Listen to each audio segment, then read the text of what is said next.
Hello Riviera Beach Fire Rescue employees. Today, we're going to go over an exciting generic demonstration of how to utilize the Mako Cascade systems.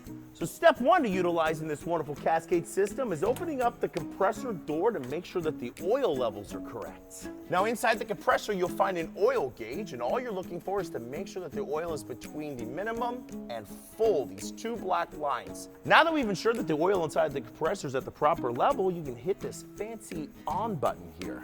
And now that the compressor is running, we can start filling Cascade bottles. Make sure that the bypass valve is closed, and we can start filling each one of these banks one at a time.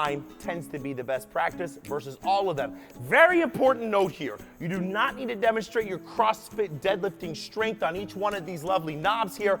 Hand tight is perfect enough. And now that we're ready to fill, insert the bottle into the fill station, tighten down the threads on the fill valve, ensure that the bleeder valve is closed, and slowly open the fill valve.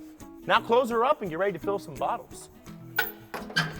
It's important to mention that the bottles will not fill if this is not completely latched and closed. It's a wonderful safety mechanism to make sure that we don't die.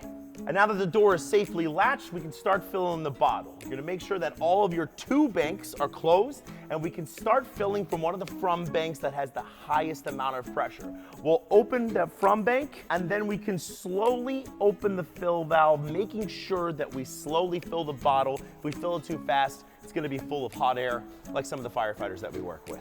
Also, additional tips for filling bottles: if there is an exorbitant amount of bottles, i.e. we just finished a job or something along those lines, you can fill directly from the compressor by closing all the valves, opening the bypass valve directly, and then opening the fill valve. And one last safety tip: never, never, never touch the outlet pressure regulator. It's set to 4,500 PSI, that is the appropriate pressure for the bottles, and going above that will make sure that you might not make it to retirement. All right, ladies and gentlemen, thank you so much for joining us on this exciting tutorial of how to use your Mako Cascade systems.